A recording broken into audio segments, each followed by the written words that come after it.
tengo una duda. E- Diga. Estaba mirando en la plataforma de estudios virtuales y dice clases sincrónicas de 9 a 10 y media y yo entendía que era de 8 y media. No, es de 8:30 a 10. Sí, para que arreglen ahí esa Ya, parte porque sale así. ya. Voy a Gracias, Nat. anotarlo al tiro para pedir que lo Quizás por cambie. eso hay pocos conectados, se guiaron en eso. Ah, Sí, podría ser. Mm, ya. Sí, yo Chuta. ayer estuve revisando la plataforma y también noté eso. mm, Entiendo que les habían comentado sobre como ese cambio de horario, pero también podría ser que alguien solamente haya revisado la plataforma y se quede con esa información. Porque tengo claro, entendido que les mandaron un correo con sí, todo. Mm. sí. Sí, dice claramente a las 8 y media, pero ahora que estaba mirando, dije, ¡ah!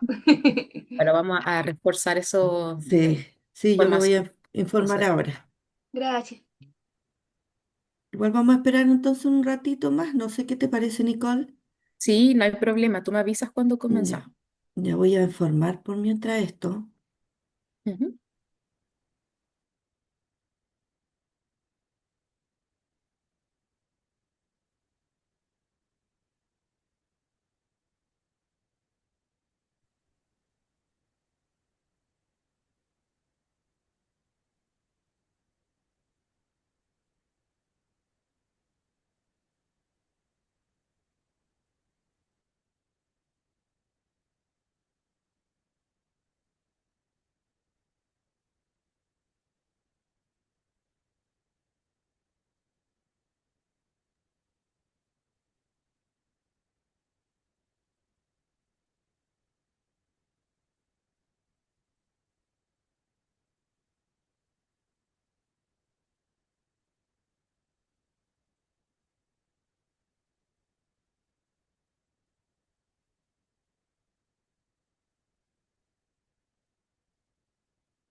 Ya, ahí informé a Mónica, que es la encargada de la plataforma, para que modificara el horario de la clase. El problema es que, claro, la gente quizás vio que era a las 9 y no se va a meter ahora. Entonces, estoy preguntando qué hacemos en este caso. Porque, claro, es media hora, entonces, y ya hay gente Sí. conectada.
Ya, Nicole, partamos nomás la clase, porque la ¿Ya? gente recibió la información que era a las 8:30, entonces, y creo que tú no podías más tarde, así que de Sí. repente partamos como lo Bueno, teníamos ahí planeado. son algunas fechas en que no podía más tarde, pero Ujú. hoy no tengo ese compromiso después de esta clase. Entonces, Ay, si de repente nos entonces pasamos dime tú, minutos, no hay problema. Hoy día podemos pasarnos ya. de la hora, pero tú decides en base a la gente que ya ha llegado y que ha respetado el horario y todo eso. Prefiero ¿Mm? que decidas tú. Eh, Partamos entonces, si partimos a las 8:40. Para que Ya, demos unos perfecto. minutitos para ver si se suma un Sí, poquito más de personas y a las 8:40 partimos. sí, ningún Ya, problema. perfecto. Porque puede que a lo mejor las personas se confundieron. No lo sé. Sí, Mm. yo creo puede pasar. Sí, puede pasar.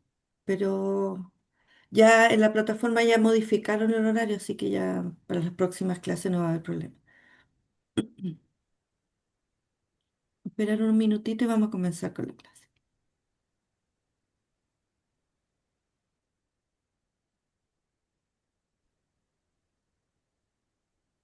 Voy a compartirles mi pantalla mientras.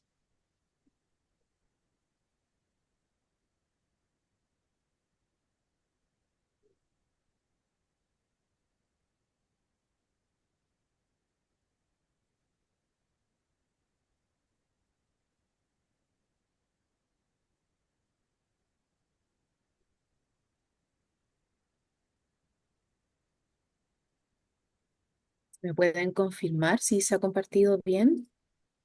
Sí, Sí, está se ve todo bien, se bien. ve bien. Ya, muchas gracias. Sí.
Bien, Brian.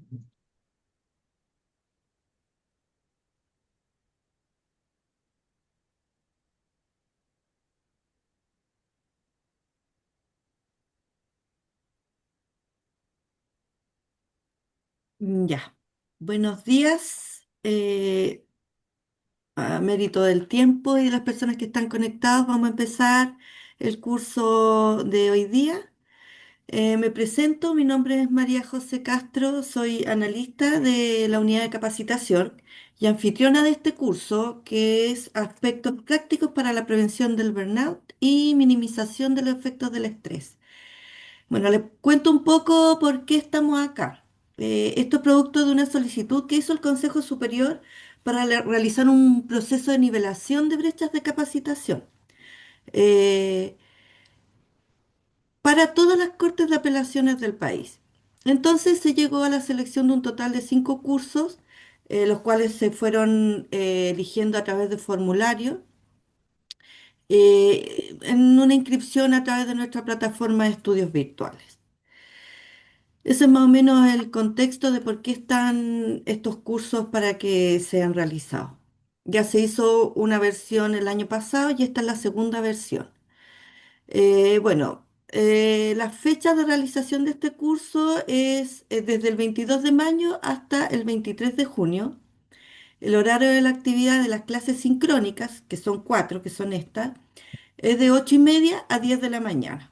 Claro, hubo un error en la plataforma de estudios virtuales donde indicaban que era de 9 a 10:30, pero eso ya fue modificado. Sin embargo, se ha gestionado para que cada uno de ustedes tenga una comisión de servicio hasta las 16 horas. Todos los días de las clases sincrónicas pueden, eh, que terminada la clase, ustedes pueden seguir revisando los contenidos. La idea es que sigan revisando los contenidos alojados en la plataforma hasta las 16 horas. Tienen libertad para eso. El curso consta de dos evaluaciones. La primera es una prueba grupal y la segunda es un cuestionario de selección múltiple que está alojado en nuestra plataforma de estudios virtuales, en la cual existen la posibilidad de tres intentos. La idea es que terminado el curso, ustedes tienen aproximadamente 7 días para la prueba grupal. Este es un trabajo el cual tienen que subir a la plataforma en un espacio donde dice trabajo grupal. De ahí más adelante podemos ir dándole las indicaciones.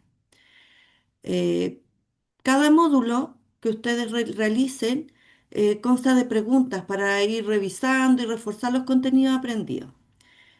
Nuestra profesora guía es Nicole Núñez, que está ahí con nosotros, y con ella podrán resolver dudas respecto a los contenidos de las pruebas. Sus consultas respecto a las plataformas y conexión las deben hacer a nuestra casilla de estudios virtuales, que es un correo que es estudiosvirtuales@pjud.cl, la cual yo voy a escribir en el chat de aquí de la clase, por cualquier duda. Recuerden que terminado el curso tienen que revisar los contenidos, está la plataforma disponible para ustedes, así que recuerden que tienen la comisión de servicio, tienen toda la libertad para reforzar. Y bueno, eso, les deseo éxito y esperamos que puedan sacar el mayor provecho de los contenidos entregados por la profesora y alojados en la plataforma. Mucho éxito y los dejo con la profe, Nicole. Muchas gracias, María José. Bueno, los saludo, muy buenos días a todos los que ya están conectados en esta primera clase sincrónica de este curso sobre aspectos prácticos para la prevención del burnout y la minimización también de los efectos del estrés. Antes de comenzar, yo los quiero dejar cordialmente invitados a que tengan la mayor participación posible. La idea es que a medida que vayamos avanzando en contenido, ustedes puedan ir asociando todo lo que vamos a ver con experiencias directas que han tenido en su día a día, en su rol laboral, y que de esa manera podamos ir compartiendo experiencias, pudiendo observar cómo se aplican estos contenidos a la práctica diaria, ¿sí? Los invito también a que utilicen los medios de participación, que activen micrófono cuando tengan comentarios, cuando quieran compartir experiencia, cuando tengan dudas, vayan simplemente haciendo las preguntas a medida que vamos avanzando. Y también los invito a que en la medida de lo posible mantengan sus cámaras abiertas para que podamos tener una interacción más íntima, más cálida entre todos nosotros, ¿sí? Sentirnos un poco más acompañados en esta jornada.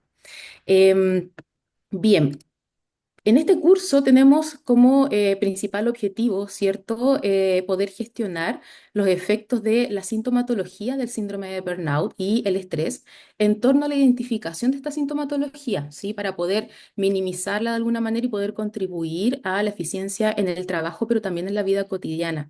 Vamos a estar hablando de un tipo de estrés que se da principalmente en el ámbito laboral. Sin embargo, muchas de sus características se cruzan con el estrés que nosotros conocemos popularmente. Entonces, muchas de las cosas que vamos a ver, estrategias, contenido, etcétera, va a servir muchísimo también para la vida cotidiana, la vida personal. Así es que la idea es que puedan llevar la aplicación a distintos ámbitos de sus vidas también. Como bien les comentaba, María José, vamos a tener 4 clases sincrónicas. Aquí les presento las fechas de estas clases sincrónicas. Les refuerzo el horario, ¿cierto? Que van a ser todas de 8:30 a 10 de la mañana. Vamos a comenzar hoy con el módulo número 1, que es la inteligencia emocional.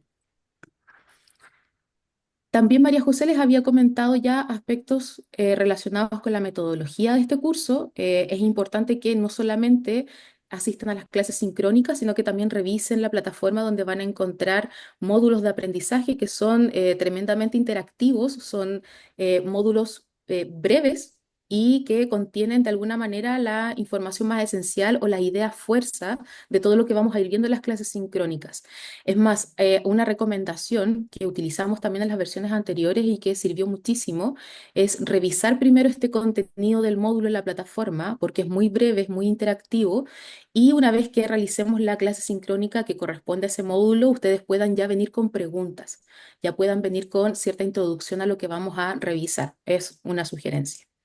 Hay un libro también, una revista dentro de la plataforma que les va a servir muchísimo porque contiene toda la información de una manera más hilada, más global. Y hay muchos ejercicios prácticos también asociados a cada módulo, que tienen relación con algunos videos, tienen relación con aplicar lo que vamos viendo acá y respondiendo ciertas preguntas. Está bastante entretenido todo lo que está en la plataforma. Y sobre las evaluaciones ya les comentó María José. El día de hoy yo pretendo poder presentarles hacia el final de la clase los grupos de trabajo para este trabajo grupal, ¿sí? Y la evaluación, que es un cuestionario, tiene alrededor de 20 preguntas más o menos y son preguntas de alternativa. Entonces vamos al final de la clase a revisar los grupos que van a quedar para este trabajo grupal y también vamos a pasar asistencia al final de la clase. Entonces, les pido que no se vayan sin antes haber dicho presente y si se tiene a alguien que retirar antes por ese motivo, indicarlo para poder quedar presente también en la asistencia. Bien, vamos entonces a comenzar con el módulo uno. Este módulo uno se trata de específicamente la inteligencia emocional, ¿sí? La inteligencia emocional es algo que vamos a estar viendo de manera transversal a lo largo de todo el curso, todas las clases sincrónicas, porque la inteligencia emocional es un factor que disminuye el riesgo de sufrir este síndrome de burnout, ¿sí? Permite la efectiva gestión de los síntomas que generan este síndrome, por lo tanto, es algo que vamos a trabajar muchísimo. Y el día de hoy vamos a principalmente identificar los síntomas que están asociados al estrés para el reconocimiento de acciones que permitan gestionar emociones. Y vamos a revisar contenidos relacionados con esta inteligencia emocional, con algunas claves esenciales para adaptarnos al medio de acuerdo a nuestra inteligencia emocional. Vamos a hablar también de esta inteligencia dentro del contexto empresarial, organizacional. Y vamos a hablar también al final sobre el síndrome de burnout para ya introducirlo y hablar acerca de sus características, de qué se trata, cómo se diferencia quizás del estrés que conocemos y también algunas fases por las cuales cursa este síndrome, lo cual nos va a permitir también observar que nosotros podemos tener cierta mirada preventiva del síndrome de burnout. Y en la medida que conozcamos las fases iniciales, podemos reconocer cuándo estamos entrando a lo mejor en una escalada de este síndrome. Bien, entonces, para comenzar, ¿qué es la inteligencia emocional? Me gustaría primero preguntárselo a ustedes para comenzar a partir de los conocimientos que ya tienen acerca de este tipo de inteligencia. Los invito a que puedan activar micrófono y participar.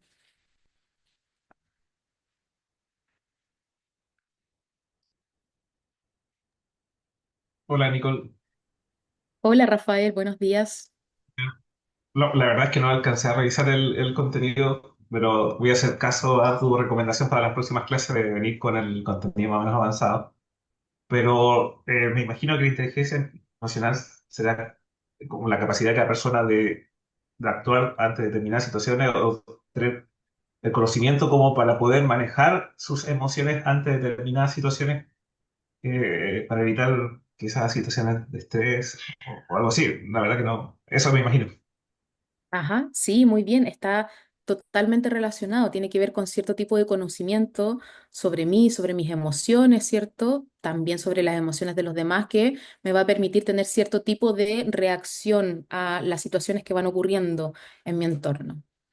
¿Qué más conocemos acerca de la inteligencia emocional? Gracias, Rafael.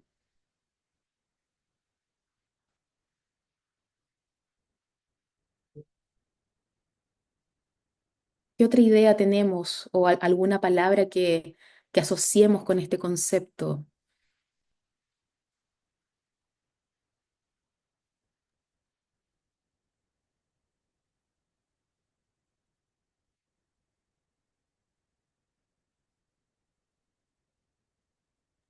vamos a tomar justamente de esa aproximación que nos entrega Rafael. Y efectivamente vamos a entender esta inteligencia emocional como una capacidad, ¿sí?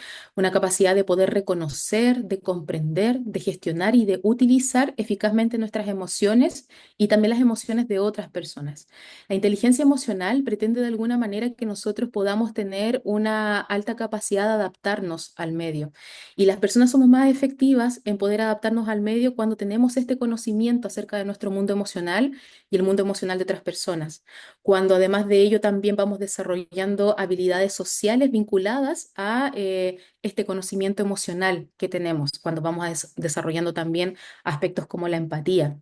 Entonces, este concepto fue popularizado por ahí por la década del 90 por un psicólogo llamado Daniel Goleman, y ha ganado muchísimo reconocimiento como una habilidad que es crucial para el éxito personal y también profesional.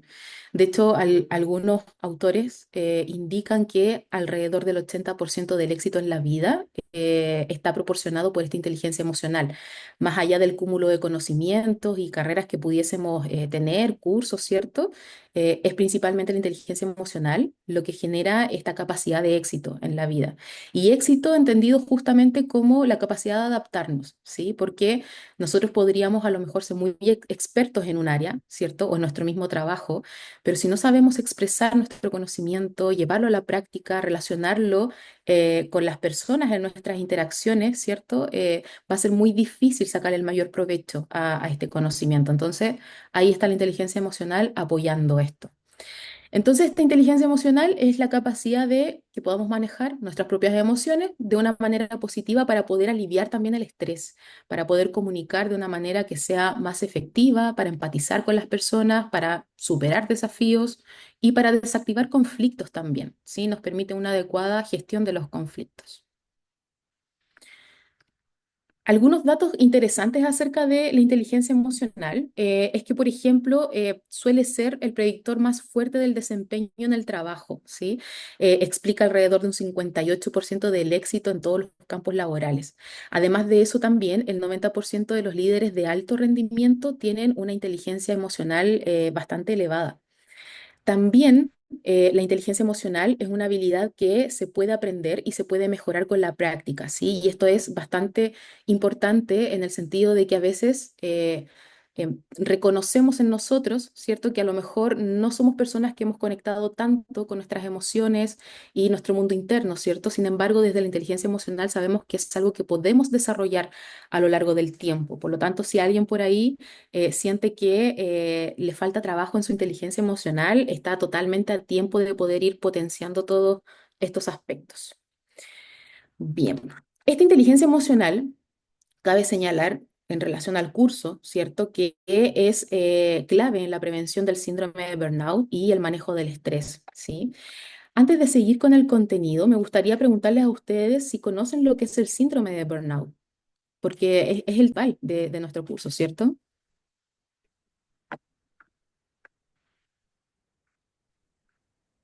Al menos yo no, Ok. no, Perfecto, vamos a conocer todo eso en este curso. ¿Alguien más tiene alguna aproximación a lo que es el síndrome de burnout? Yo busqué que era el agotamiento profesional, Ajá, sí, como exactamente. relacionado a eso, como el estrés profesional, lo que se da en el trabajo. Así es, así es. Es principalmente un agotamiento profundo que viene derivado de una prolongación del sostenimiento del estrés en el trabajo. O sea, nosotros cuando llevamos un largo periodo sosteniendo el estrés en el trabajo, pero un estrés que es bastante fuerte, suele surgir este síndrome de burnout. Y justamente se vive así como nos indica Janet, ¿sí? Es un agotamiento profundo, es un agotamiento que genera desconexión con el ámbito laboral, con nuestros colegas de trabajo, con los clientes que estamos atendiendo, genera una sensación como de hostilidad con el medio donde estamos trabajando, Ya en una etapa mucho más avanzada del síndrome de burnout comenzamos a buscar estrategias para poder desligarnos de este medio, ¿cierto? Cambiar de trabajo, buscar un traslado, tirar licencias médicas, ¿cierto? Todo eso lo vamos a ver hacia el final de esta clase. Pero me parecía importante dar como una pequeña contextualización del concepto para que vayamos entendiendo cómo se enmarca también la inteligencia emocional dentro de lo que es la prevención del síndrome de burnout. Bien, la inteligencia emocional tiene ciertas habilidades, ¿sí? Que propone que todas las personas debiésemos desarrollar estas habilidades como una base sólida para poder tener una buena inteligencia emocional. Entonces, dentro de estas habilidades vamos a encontrar algunas que tienen más relación con nosotros mismos, como por ejemplo el autoconocimiento, la autorregulación, ¿cierto? La motivación, y otras habilidades que tienen más relación con la interacción con los otros, que ahí ya podemos encontrar la empatía, las habilidades sociales. Entonces, para ir describiendo estas habilidades, lo primero es que el autoconocimiento emocional tiene que ver con que nosotros tengamos una clara comprensión de nuestras propias emociones. Y no solamente de nuestras emociones, sino que también de nuestras fortalezas, de nuestras debilidades, nuestras necesidades, motivaciones, ¿cierto? Y las personas que tienen autoconocimiento emocional son personas que suelen entender cómo los sentimientos y emociones afectan a las personas que les rodean y también cómo afectan al propio comportamiento. Por lo tanto, partir una interacción o enfrentarme a una situación conociendo cómo mis emociones relacionadas a esa situación pueden afectar mi comportamiento o el comportamiento de otras personas, amplía mi comprensión de lo que está sucediendo, ¿sí? Por otra parte, tenemos la autorregulación, ¿cierto? La autorregulación es principalmente la habilidad de que nosotros podamos gestionar estas emociones y poder adaptarlas a situaciones que son cambiantes. A veces cuando hablamos de autorregulación, hablamos también de control emocional.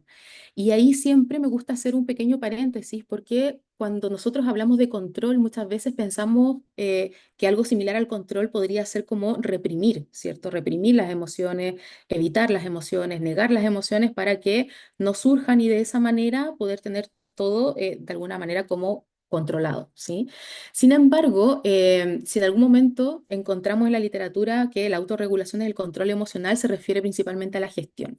Y la gestión tiene que ver con que yo puedo modular mis emociones, ¿sí? Yo puedo alargar, por ejemplo, prolongar el periodo en que yo estoy sintiendo esta emoción. Yo puedo interferir también en la intensidad de la emoción que estoy sintiendo, ¿cierto? Puedo hacer que esta emoción disminuya, puedo hacer que desaparezca, yo puedo hacer distintas cosas para poder modular y manejar las emociones. Entonces, antiguamente se creía que las emociones eran como algo que surgía en nosotros de manera automática, involuntaria y que de alguna manera nos arrastraba, por así decir, ¿cierto? Entregándole la responsabilidad a la emoción, nos arrastraba a tener determinado comportamiento, ¿sí? Hoy en día sabemos que nosotros tenemos un gran poder sobre las emociones que estamos sintiendo, ¿sí? Si nosotros tenemos, por ejemplo, la sensación de que no estamos en un momento, en una etapa de nuestras vidas en que tenemos mucho bienestar emocional, nosotros podemos influir positivamente en eso. Podemos cambiar el curso de estas emociones a través de la regulación emocional. Y lo vamos a ir viendo a medida que vayamos avanzando también en el curso. Además de ello, también es importante la habilidad de la motivación, ¿sí? Las personas que tienen un alto nivel de motivación, por lo general, suelen tener una postura que es muy positiva hacia la vida, ¿sí? Y más allá de esa positividad en que cuando todo parece estar mal, la persona insiste forzadamente en decir que las cosas están bien, tiene que ver principalmente con una postura en que yo genero una aceptación de las experiencias que voy viviendo, ¿sí? Una aceptación que me permite crecer, que me permite avanzar, que me permite desarrollarme, aceptando que hay cosas que no son tan positivas en la vida, ¿sí? Entonces mi actitud se torna positiva, no la experiencia. Entonces son personas que suelen tener esta postura o actitud un poco más positiva, son personas más activas, ¿cierto? Que por lo general disfrutan de las cosas que hacen, que muchas veces tampoco dependen de factores externos o de otras personas para su nivel de satisfacción y eficiencia, ¿sí? Entonces es importante, de acuerdo a la motivación, tener una motivación que sea intrínseca, ¿cierto? Que nosotros, a pesar de las circunstancias del entorno, podamos seguir en la consecución de nuestros objetivos que nos hemos planteado. Y eso se da gracias a la motivación. Ahora, nosotros, estas habilidades que estamos viendo acá, podríamos decir que van consiguiéndose en el desarrollo de nosotros de manera consecutiva, ¿sí? Nosotros, por ejemplo, se nos haría muy difícil ser personas que regulan muy bien su nivel de motivación si no hemos aprendido primero a regular nuestras emociones. Si somos personas, por ejemplo, que en la vida diaria nos relacionamos mucho con emociones más displacenteras, como la frustración, la rabia, ¿cierto? Y no suelo regular muy bien esas emociones, probablemente se va a ver muy afectado mi nivel de motivación en la vida y en todo lo que yo estoy haciendo. De la misma manera, yo no puedo, por ejemplo, regular efectivamente mis emociones si no tengo el suficiente autoconocimiento respecto a qué estoy sintiendo, por qué lo estoy sintiendo, diferenciar los estados emocionales que tengo, ¿sí? Entonces, también vamos a ir entendiendo estos elementos como de manera consecutiva en su desarrollo. También tenemos la empatía, ¿sí? Y aquí ya entramos como en terreno de las habilidades que propone la inteligencia emocional, que son las que nos conectan más con los otros, ¿sí? La empatía siempre lo entendemos como una habilidad para poder entender emociones de otras personas. La empatía nos permite poder comprender las reacciones de alguien, incluso si no estamos de acuerdo con eso o si no lo estamos sintiendo de la misma manera. En la empatía nosotros popularmente lo que se dice de la empatía es ponernos en los zapatos de otras personas, ¿sí?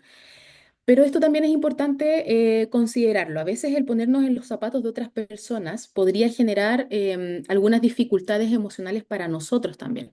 Hay algo que se llama la trampa de la empatía y es que cuando empatizamos y sentimos como el otro, solemos también adoptar el mismo nivel de estrés que la otra persona podría estar sintiendo. Entonces, la empatía, lo importante es poder comprender principalmente, ampliar nuestra comprensión respecto a qué le está pasando al otro, por qué observa la situación como la observa, qué emociones les han llevado a pensar o actuar de la manera en que lo está haciendo, qué cosas podría estar sintiendo esta persona, pero de alguna manera sin engancharnos como para poder arrastrarnos en esta situación, ¿cierto? Y llegar a sentir de la misma manera que siente la otra persona. Eso es muy importante tenerlo claro, ¿sí? Porque también debemos tener autocuidado y debemos cuidar nuestros propios niveles de estrés. Entonces, como bien dice acá, la empatía es principalmente la capacidad de comprender y sentir las emociones de los demás, pero teniendo siempre presente esto, ¿cierto? De que el sentir las emociones de los demás tiene que ver principalmente con poder comprender qué está sintiendo el otro, más que adoptar las mismas emociones que el otro está teniendo, porque eso también me puede generar cierto nivel de estrés. Ahora, las habilidades sociales son las habilidades que nosotros nos permiten interactuar con las demás personas de una manera más efectiva y más armoniosa. Las personas que tienen fuertes habilidades sociales suelen ser buenos líderes, por ejemplo, porque son capaces de mantener buenas relaciones y pueden influir también y pueden inspirar a otras personas. El liderazgo que una persona tiene no depende del cargo que tiene dentro de una organización, sino que depende exclusivamente de la capacidad que tiene de influir en una persona o en un grupo de personas para poder encaminarlos hacia un determinado objetivo. Entonces, las habilidades sociales, una persona que tiene fuertes habilidades sociales puede utilizar su capacidad de interactuar, ¿cierto? De manera mucho más efectiva, por ejemplo, la resolución de conflictos, que pueden ser una gran fuente de estrés, sobre todo en los entornos laborales. Y, por ejemplo, si hay un desacuerdo en un equipo de trabajo, la persona que tiene estas habilidades sociales, ¿cierto? Puede facilitar una conversación más abierta, más respetuosa, para poder resolver este problema, para poder aliviar de alguna manera el estrés del equipo, ¿sí? Ahí se ve cómo las personas tienen estas habilidades sociales. También estas habilidades pueden ayudar muchísimo en la gestión del estrés porque facilitan la comunicación efectiva. Si una persona se siente un poco abrumada con la carga de trabajo que tiene, puede utilizar estas habilidades sociales, por ejemplo, para expresar las preocupaciones, sobre todo a un superior, ¿cierto? A los colegas también de una manera que sea más constructiva y posiblemente conduciendo también a soluciones que van a aliviar su estrés. Entonces, estas habilidades sociales, tal como las otras habilidades, sería más complejo desarrollarlas si no hemos pasado primero por un proceso de autoconocimiento, autorregulación, motivación y empatía, ¿cierto? Bien, ¿preguntas hasta acá sobre estos elementos o habilidades de la inteligencia emocional o lo que hemos comentado anteriormente también? Nicole. Ujú, Rafael. Sí, la consulta es relacionada con la lámina anterior en que en el último punto decía que esto es algo que se puede aprender o desarrollar con una guía determinada. Pero la pregunta mía eh, ¿es- ¿esto se nace o se hace? Me refiero a que no todas las personas son iguales, no todos tienen distintas características y me imagino que va a depender mucho de cómo fue su educación en el hogar, cómo fue después de su preparación quizá en el sistema educativo, que van a desarrollar estas herramientas, porque me imagino que no todas las personas nacen con esto. Nacen con una habilidad emocional determinada, nacen con una capacidad de gestionar sus emociones. De hecho, mucha gente necesita recurrir a ayuda psicológica para manejar sus emociones. Pero Ujú. mi pregunta es esa, ¿esto es algo que es innato en la persona? ¿El ideal es que todos tengan habilidades sociales o inteligencia emocional o es algo que se va desarrollando a lo largo del crecimiento? Esa es mi pregunta. Ujú, ok. Súper importante tu pregunta. Nosotros cuando nacemos, ¿cierto? Tenemos dos componentes importantes que van moldeando de alguna manera nuestra forma de ser. Por una parte tenemos un temperamento que viene determinado por algo más biológico, algo más genético, ¿cierto? Que a lo mejor por el temperamento podríamos entender que podríamos tener a lo mejor algunas habilidades más desarrolladas de acuerdo a nuestros padres, ¿cierto? Y otras personas de nuestra familia. Y hay otro elemento que es muy importante también, que es el carácter. Y el carácter viene a moldear este temperamento de acuerdo a las experiencias que yo voy viviendo a lo largo de la vida. Entonces, la inteligencia emocional, yo diría que principalmente, si bien yo nazco con una predisposición, ¿cierto? Que viene determinada por mi temperamento, yo voy moldeando esta inteligencia emocional con mi carácter y voy aprendiendo a lo largo de la vida cómo regularme emocionalmente, voy aprendiendo acerca de estas emociones, cómo empatizar con los demás también. Y aquí hay algo muy importante también respecto al desarrollo de la inteligencia emocional, que tiene que ver con las principales figuras significativas de nuestras vidas, sobre todo en nuestra infancia. Nosotros, por ejemplo, cuando somos bebés, somos un mar de emociones, porque nosotros utilizamos estas emociones para poder comunicar todo lo que necesitamos comunicar cuando todavía no sabemos ni siquiera hablar, ¿cierto? Cuando queremos, por ejemplo, alimentarnos, lloramos y ya estamos expresando una emoción que permite poder comunicarnos efectivamente y saciar algunas necesidades básicas. Pero las figuras significativas que están en nuestro entorno, en la infancia, van enseñándonos a nosotros de qué manera expresar estas emociones, ¿sí? Cómo modularlas, cómo poder comunicarlas de una manera más efectiva. Entonces, hay un proceso cuando nosotros, en etapas más iniciales de nuestra vida, que se llama corregulación emocional. Y esto quiere decir que nuestras principales figuras de apego, que puede ser un papá, una mamá, un abuelo, alguien que haya sido muy cercano con nosotros, nos van enseñando cómo regular nuestras emociones. Si nosotros, por ejemplo, observamos que en nuestra familia, nuestra principal figura es una persona que ante un conflicto, por ejemplo, conversa abiertamente sobre lo que le pasa, es probable que yo vaya adaptando esas mismas estrategias para mi posterior regulación emocional. ¿Sí? Entonces ya no voy a llorar cuando ya adquiero el lenguaje, ya no voy a llorar porque tengo hambre, sino que lo voy a expresar. Es como un pequeño ejemplo, una pequeña representación de cómo vamos primero corregulando nuestras emociones a través de un otro. También cuando nos calman, por ejemplo, cuando estamos estresados, angustiados y nos calman, también es un proceso de corregulación. Y a medida que vamos experienciando esto, vamos aprendiendo a regular nuestras emociones por nosotros mismos, ¿sí? Y ahí en adelante se van desarrollando estas otras habilidades. ¿Me explico con eso, Rafael? ¿Era eso lo que tenías dudas?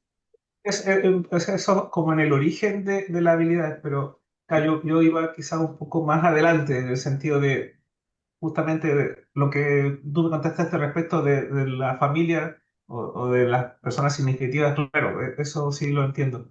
Pero después en la universidad, en el trabajo, ¿se siguen adquiriendo más habilidades? ¿Es posible? Por supuesto, sí, nosotros a lo largo de toda la vida hay algo que se llama neuroplasticidad. Y eso indica que a lo largo de toda la vida nosotros vamos a estar moldeando nuestro cerebro, nuestras capacidades. Por lo tanto, nosotros podemos aprender habilidades socioemocionales a lo largo de toda la vida. Y son justamente las distintas experiencias que vamos a ir viviendo lo que van a ir moldeando el aprendizaje de nuestras habilidades socioemocionales en la inteligencia emocional. Entonces, ya sea en la universidad, sea después en el trabajo, sea en una relación amorosa, sea en cualquier situación, nosotros vamos a seguir aprendiendo de esto. Ahora, hay experiencias que son adversas, ¿cierto? Y que podrían generar no un avance positivo en el desarrollo de nuestras habilidades socioemocionales. A veces también generan, por ejemplo, que nosotros optemos como una estrategia de vida sobre controlar nuestras emociones, no expresarlas, reprimirlas, preferir dejarlo como para nuestro ámbito más personal. También ese tipo de cosas pueden suceder.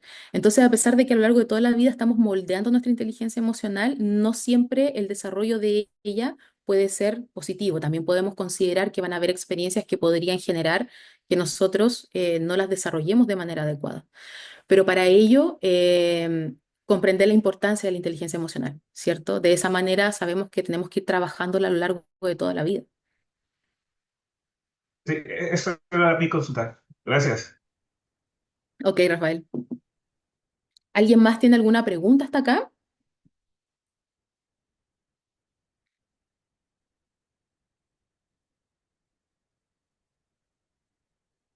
Bien, creo que ya se han sumado la mayoría de las personas, por lo tanto, les voy a volver a reiterar que vamos a pasar la asistencia hacia el final de la clase, ¿ya? Entonces, para que no se vayan a desconectar antes. Bien. Entonces, la inteligencia emocional tiene muchos beneficios o se puede aplicar a muchísimas cosas, ¿cierto? Como podemos observar acá, la inteligencia emocional genera una mejora en las relaciones interpersonales porque de alguna manera ayuda a construir y mantener relaciones que son mucho más saludables, ¿sí? Nosotros tenemos la capacidad de comprender las emociones de otras personas, de expresar nuestras propias emociones de una manera efectiva, asertiva, ¿cierto? De tal manera que respetamos nuestro mundo interior y también vamos respetando las emociones de las demás personas. Y esto construye relaciones que son mucho más sólidas, basadas en la confianza, basadas en el respeto. Entonces podríamos decir que nosotros en el ámbito laboral establecemos relaciones interpersonales, ¿cierto? Todos los días, en todos los contextos. Entonces, aportaría mucho la inteligencia emocional, una adecuada inteligencia emocional al clima laboral, por ejemplo. También es importante para el liderazgo efectivo, ¿sí? Los líderes que tienen una alta inteligencia emocional son capaces de inspirar, de motivar al equipo, de gestionar conflictos, tomar decisiones informadas por la inteligencia emocional. También es importante para el éxito académico y profesional, ¿sí? Poder gestionar, por ejemplo, nuestros niveles de estrés permiten que nosotros podamos avanzar adecuadamente en una carrera académica, una carrera o un curso profesional. ¿Sí? Por lo tanto, también es tremendamente importante en ese ámbito. Yo diría que una de las cosas más importantes es que en la medida que nosotros desarrollemos una buena inteligencia emocional, podemos cuidar mucho más nuestro bienestar emocional, ¿sí?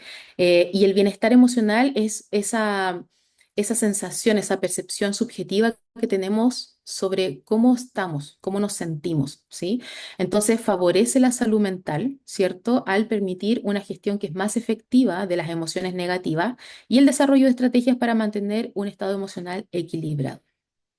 Ahora, sobre esto mismo que dice acá, ¿cierto? Que permite la gestión más efectiva de las emociones negativas, me gustaría preguntarles a qué podríamos estar refiriéndonos cuando etiquetamos una emoción como negativa.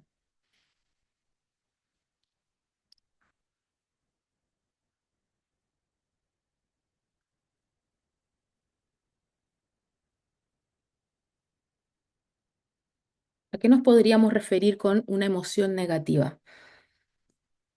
¿Será una emoción mala? ¿Podríamos entenderla así, como una emoción negativa igual a emoción mala?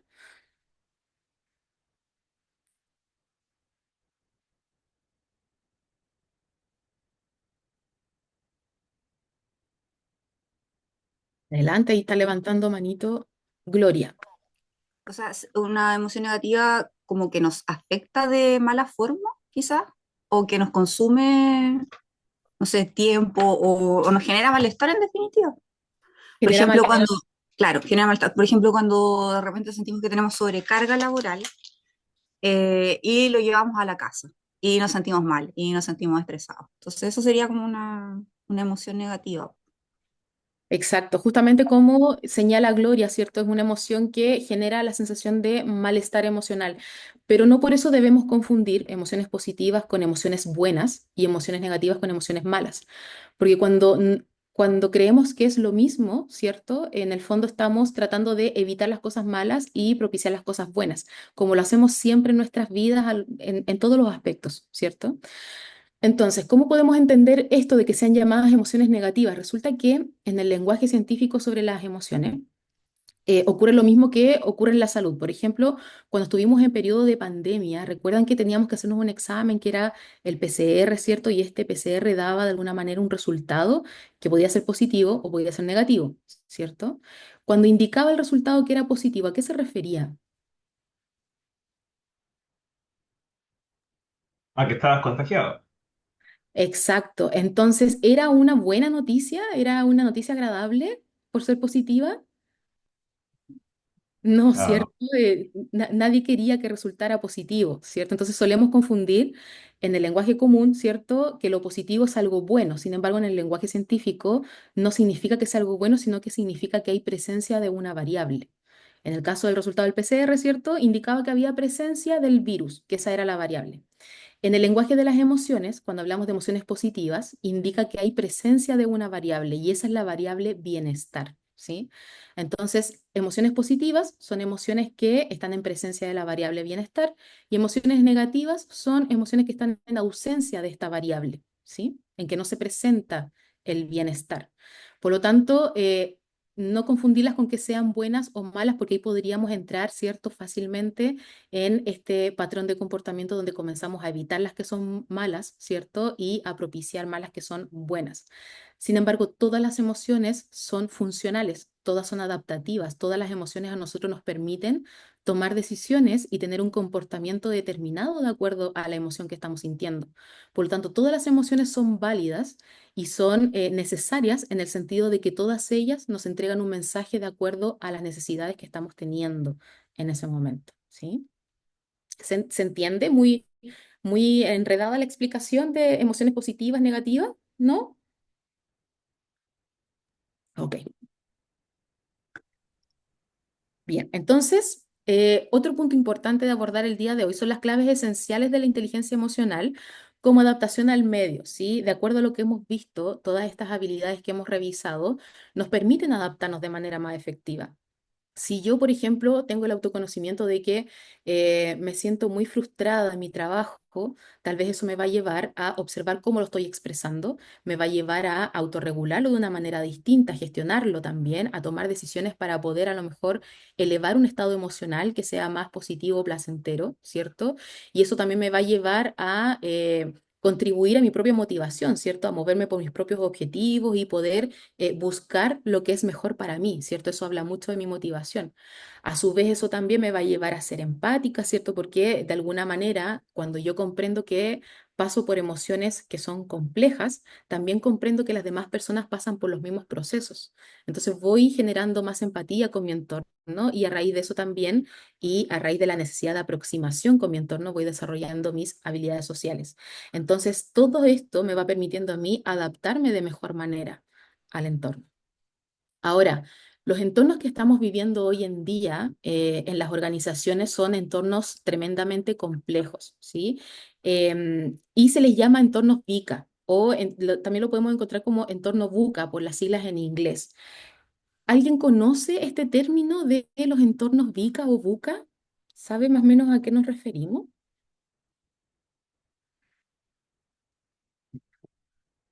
Bien, el entorno VICA es principalmente un término que se utiliza para poder describir las condiciones inestables y rápidamente cambiables en que las empresas y las organizaciones están operando hoy en día, ¿sí?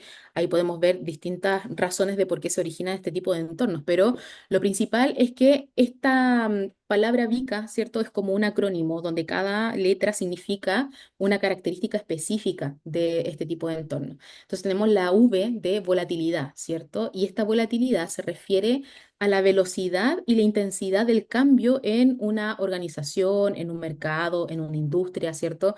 Vemos hoy en día que todas las cosas están cambiando, pero de manera muy, muy rápida y sobre todo también porque hay muchísima información a disposición y de fácil acceso, ¿cierto? Entonces todo está cambiando muy, muy rápido. En el contexto de ustedes, por ejemplo, en el contexto del Poder Judicial, ¿cierto? Esta volatilidad se podría ver reflejada en cambios rápidos, cambios inesperados en, por ejemplo, la carga laboral, en las normativas también, en designaciones de funciones o establecimiento de prioridades institucionales, como que todo, se siente que todo cambia demasiado rápido. Lo que era ayer, hoy ya no es y tampoco va a ser mañana, ¿sí? Esa es la sensación de la volatilidad dentro de la organización cuando hablamos de entornos VICA.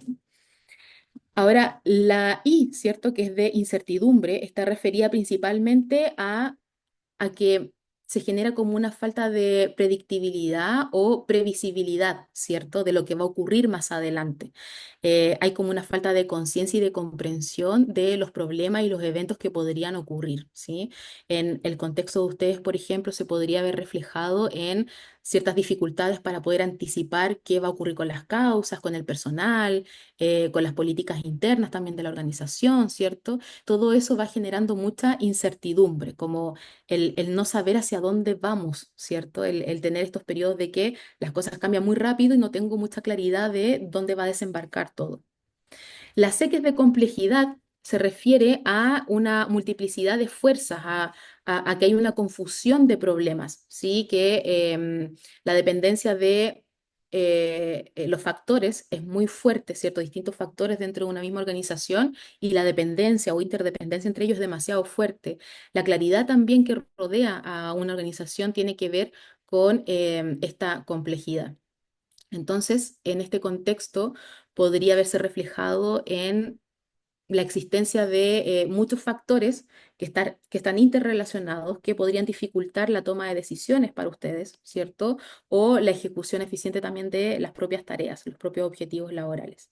Entonces, hay mucha complejidad, son muchas fuerzas que están coexistiendo y que cada una tiene sus propósitos, sus objetivos y cada una puja desde sí, ¿cierto? Y esto genera un entramado muy complejo dentro de la organización. Y la A, que es de ambigüedad, ¿cierto? La entendemos como una neblina de la realidad, podríamos llamarlo así. Es como la posibilidad de que se generen muchas interpretaciones erróneas, de que haya confusión entre la causa y el efecto dentro de algunas situaciones, ¿cierto? En este contexto podría ser situaciones en que no hay una sola interpretación correcta, ¿cierto? Y las reglas no siempre están claras dentro de lo que estamos realizando.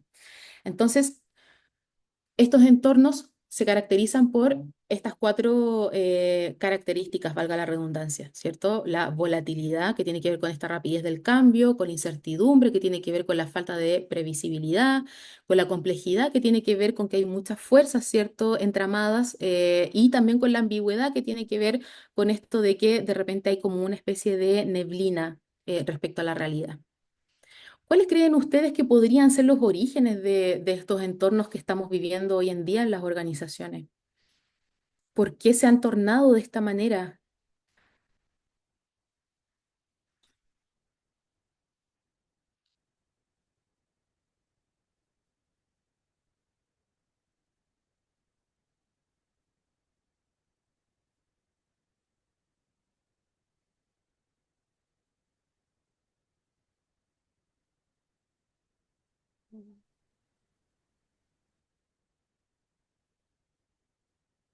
¿Qué cosas estarían implicadas en que los entornos organizacionales hoy en día, y sobre todo del Poder Judicial, ¿cierto?, que es el contexto que nos compete en este curso, podrían tornarse de esta manera, ¿cierto?, con estas características, que sea volátil, que haya incertidumbre, que sea complejo, que sea ambiguo.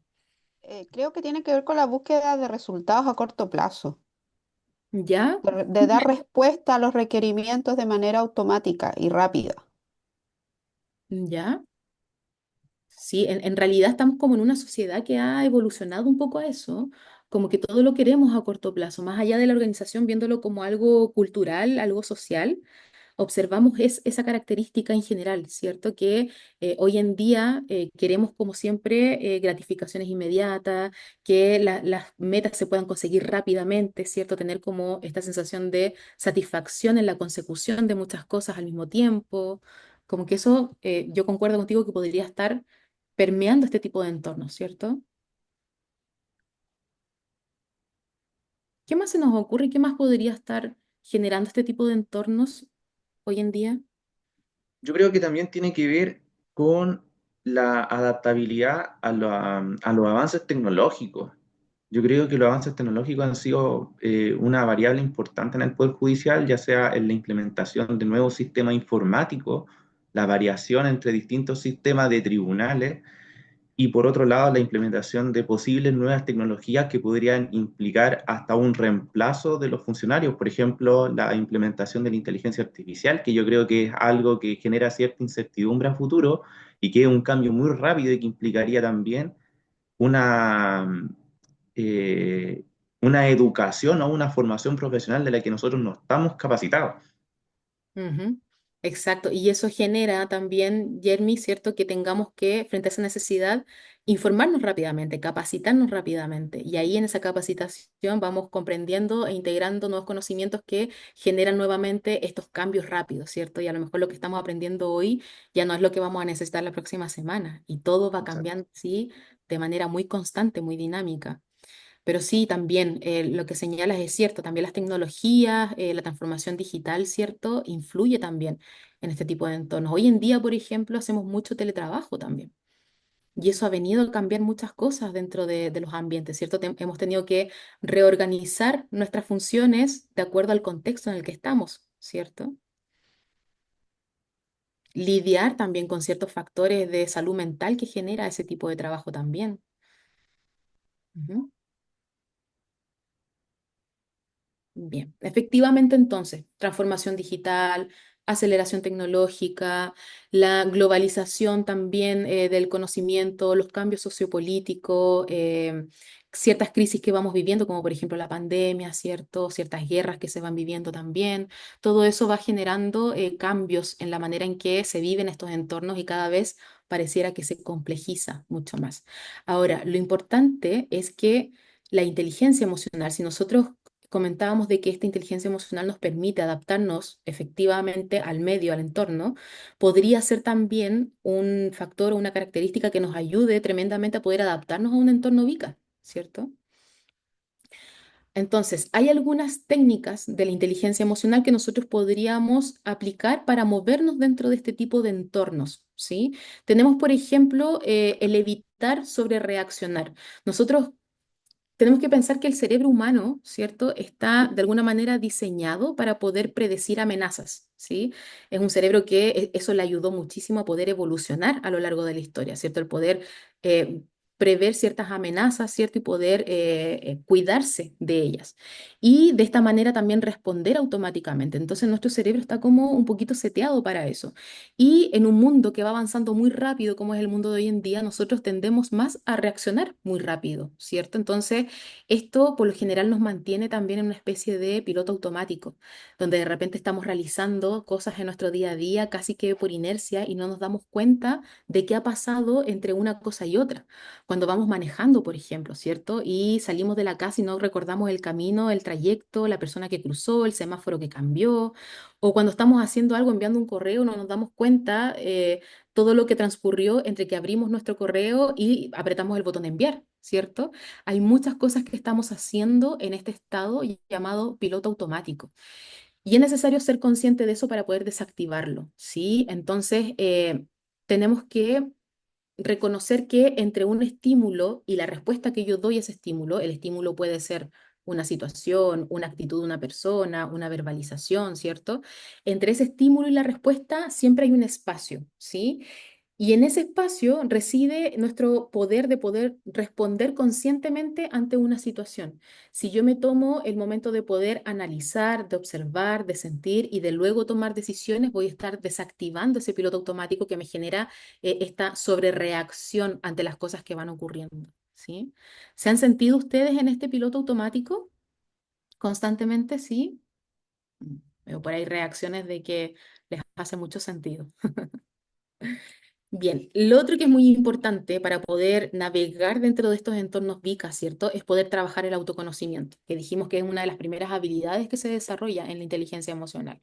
Entonces, este es un proceso de exploración interna, ¿cierto? Para poder reconocer mejor nuestras emociones, para poder tener mejor comprensión de nuestros comportamientos. Y esto también nos va a permitir conocer mucho mejor las herramientas de afrontamiento que tenemos. Las herramientas de afrontamiento son la forma en que nosotros enfrentamos los distintos desafíos. Entonces es importante saber cómo los enfrentamos, cuáles son mis estrategias, mis técnicas, mis herramientas, y en base a eso potenciarlas o ir modificándolas de acuerdo a las necesidades que tengo. Otra recomendación súper importante para estos entornos, ¿cierto?, es poder aceptar lo inevitable. En estos entornos VICA hay muchísimas situaciones que escapan de nuestro control. ¿Sí? Y eso tenemos que tenerlo claro. No porque escapen de nuestro control significa que vamos a estar haciendo algo mal en nuestro trabajo, ¿sí? Frente a esto, nosotros tenemos que preguntarnos principalmente si existe alguna forma de poder contribuir positivamente a lo que está sucediendo. Y si no es posible, ¿cierto?, contribuir positivamente, debo aceptar lo que está sucediendo, ¿sí? Y no es resignación, sino que es aceptación. ¿Alguien sabe la diferencia entre resignarnos frente a algo o aceptar algo como es?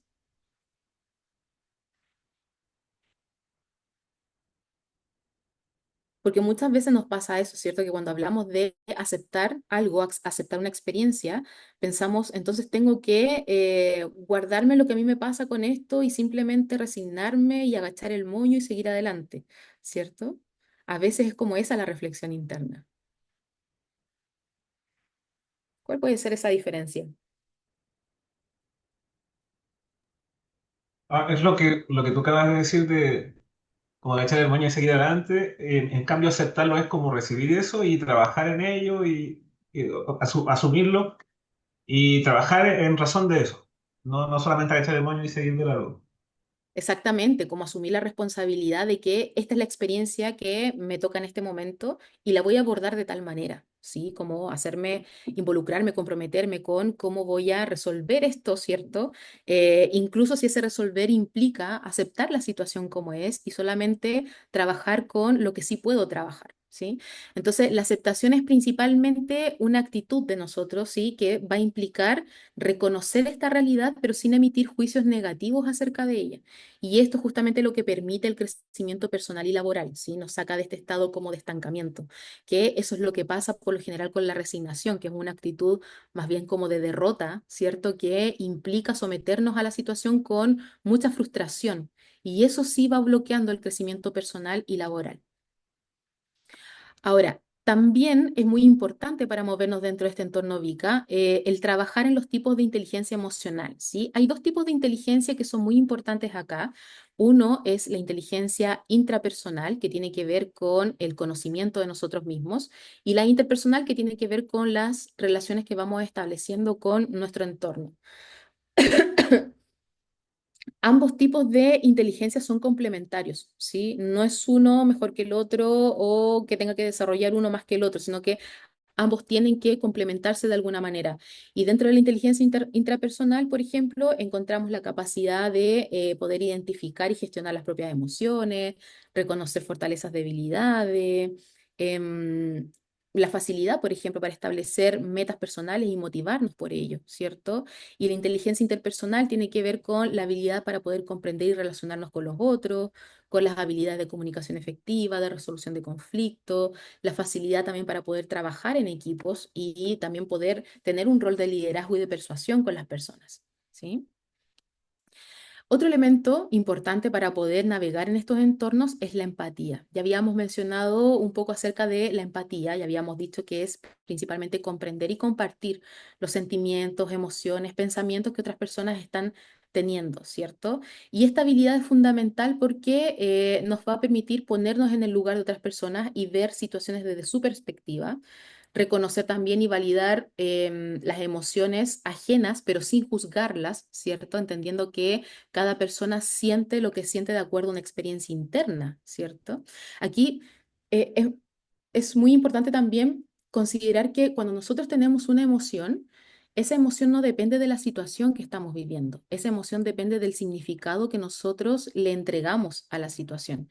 Y ese significado se construye a través de nuestras experiencias de vida. Por ejemplo, supongamos que en este momento comienza a temblar muy fuerte, ¿cierto? Supongamos que el temblor no sé, de tipo terremoto en todo el país. Y supongamos que yo a lo mejor, que soy del norte, que estoy súper acostumbrada a los temblores, a lo mejor simplemente me quedo acá en una zona segura esperando que este temblor pase, ¿cierto? Preocupada por lo que está ocurriendo, sin embargo, con mis emociones bastante calmas para poder controlar todos los factores de riesgo. Supongamos que algunos de ustedes tienen terror a los temblores porque a lo mejor en sus experiencias de vida no han estado tan acostumbrados y expuestos a ello, porque a lo mejor también hay familiares que sobrereaccionan a este tipo de eventos, ¿cierto? Y hemos ido aprendiendo a reaccionar de cierta manera. Entonces, a lo mejor comienza a temblar fuerte y esa persona se para rápidamente, sale corriendo y a lo mejor le cae algo encima o algo ocurre en el camino, ¿cierto? Por estar un poco más alerta. Entonces, ante una misma situación, todos nos podemos sentir de una manera completamente diferente, siendo exactamente la misma situación. Entonces, las emociones que esa situación despierta en mí no dependen de las características de la situación, sino que dependen del significado que yo entrego a la situación. Y ahí se ven involucradas todas mis experiencias de vida que me han ido construyendo, ¿cierto? Cómo sentirme frente a esta experiencia o esta situación. ¿Se entiende eso más o menos? Entonces, conocer eso es tremendamente importante para desplegar como nuestra capacidad de empatía con las personas, porque a veces también juzgamos la manera en que las otras personas se sienten, ¿cierto? Ay, es que esto no era para tanto, no sé por qué se enojó tanto, por qué se sintió, ¿cierto? Pero no sabemos la carga de significados que esa persona tiene asociada a esa situación y por qué eso le está haciendo sentir como se siente. Entonces, desde ahí podemos comprender que hay personas que se van a sentir de manera distinta y que nuestro rol es escuchar y no juzgar frente a eso, ¿sí? Entonces, esta empatía también nos permite, de acuerdo a lo mismo que conversábamos, poder responder de una manera que es más apropiada también a las necesidades emocionales de otras personas. Y esto genera que nuestras relaciones interpersonales dentro de estos entornos se vayan fortaleciendo. Y las relaciones interpersonales o las redes de apoyo en estos entornos son tremendamente importantes porque somos seres sociales, entonces necesitamos sentir el apoyo de las personas que nos rodean, sentir que estamos en un trabajo que es constantemente colaborativo entre nosotros y que hay disposición entre nosotros a ayudarnos.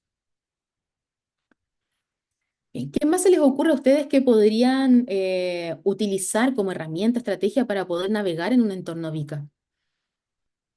Algo que a lo mejor estén haciendo hoy en día y que les dé resultados positivos.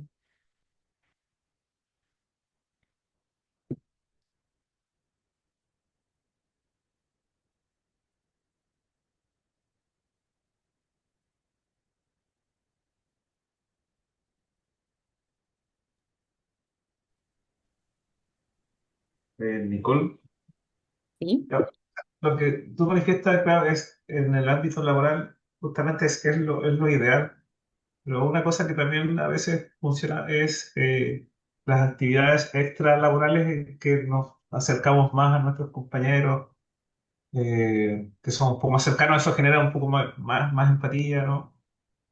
Eh, sería algo como distinto a lo que acabas de señalar, o sea, o un extra, ¿no? Exacto, sí, estoy muy de acuerdo. Fortalece las relaciones, ¿cierto? Y además de fortalecerlas, cuando sentimos que hay relaciones importantes, sólidas, ¿cierto? Vamos generando mayor sentido de pertenencia también con el entorno. Y ahí involucramos mucho más nuestro compromiso y nuestra responsabilidad con los objetivos que estamos desarrollando en común. Ujú. Porque por lo menos no sé cómo se da en las otras unidades, pero acá, por lo menos en Iquique, desde me parece que desde la época del estallido social o de la pandemia, se eliminaron hartas actividades que antes hacíamos, que hacíamos como comunidades, ¿no? Me acuerdo del tema de la semana judicial, en que se hacían cenas, competencias deportivas, cosas así. Eso ya no se hace, ¿no? Eso, y lo he conversado con colegas en la unidad y están de acuerdo en que eso ha afectado un poco este tema. De haber más compañerismo, de sentido de pertenencia. Como que todos llegamos a las 8, nos sentamos en el computador, trabajamos y chao. Ujú. Importante que hayan podido observar la necesidad de continuar con ese tipo de actividades, Y eso habla mucho de la valoración que tienen ustedes por ese tipo de espacio, y eso es muy bueno. ¿Algo más como les preguntaba recién, pudiesen añadir a estas técnicas, algo que les esté funcionando hoy en día? Que de esa manera, como Rafael nos compartió, ¿cierto? Podemos tomarnos de lo que él dice y incorporarlo a nuestra práctica diaria laboral, ¿cierto? Todo lo que ustedes digan puede servir a otros colegas para poder llevarlo a la práctica diaria. ¿Sí? Por ejemplo, a nosotros en la Corte, a propósito de lo que estoy viendo acá en la pantalla de aceptar lo inevitable, Ujú, a nosotros todos los años nos pasa que hay ciertos periodos de mayor carga laboral porque se tienen que constituir la Comisión de Reducción de Condena o también la Comisión de Libertad Condicional, que eso en definitiva aumenta en gran medida la carga de trabajo que ya tienen todas las unidades en la Corte. ujú, Entonces, como nosotros ya sabemos que esto es inevitable, que es algo que va a suceder por lo menos 2 o 3 veces en el año, implica de que nosotros tengamos que adaptarnos y anticiparnos a ese periodo, ya ujú, sea visualizando la fecha en que va a iniciar, la fecha de funcionamiento y de término, la expectativa de cuánta carga podría subir, por ejemplo, de 200, 300, 800 causas fueron este año, y con ello poder destinar personal para eso, constituir unidades especializadas que vean solamente esas materias, y eso permitiría, como dices tú, navegar de mejor manera sobre estas vicisitudes que se van dando a lo largo del año. ujú. Sí, así es. Así es, y sabes, también se me ocurre, a raíz de lo que comentas, ¿cierto? Que cuando vienen estos periodos de alta carga laboral, ¿cierto? Y tenemos la posibilidad de sí prever esta situación, como es el caso que comentas, ¿cierto? Nosotros también podemos no solamente preparar el ámbito laboral, sino que también podemos preparar el ámbito personal para estar más fuertes y resilientes para enfrentar esa situación laboral. Por ejemplo, si voy a entrar en un periodo de alta carga laboral, quizás regular un poco el tipo de alimentación que estoy teniendo, el programar espacios intencionados de poder descansar, disfrutar con mi familia, con mis amigos, el tener a lo mejor el desarrollo de alguna actividad que me permita botar un poco de estrés y tensión, considerando justamente que es un periodo de alta carga y de alto estrés, por lo tanto necesito poner en marcha recursos adicionales, ¿cierto? Eso también es gracias a que podemos prever la situación. Y justamente en los entornos VICA vemos que muchas situaciones son imprevisibles. Entonces, saber cómo nosotros enfrentamos este tipo de situaciones más complejas también nos ayuda a futuro poder desplegar rápidamente un plan de acción para poder enfrentar un nuevo periodo complejo. Ujú.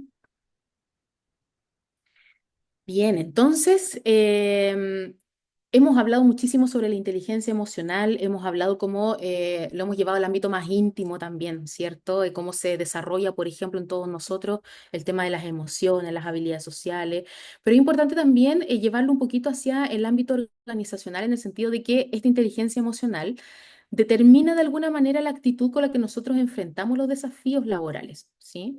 Entonces, es necesario tener una actitud o construir una actitud con base en nuestra inteligencia emocional.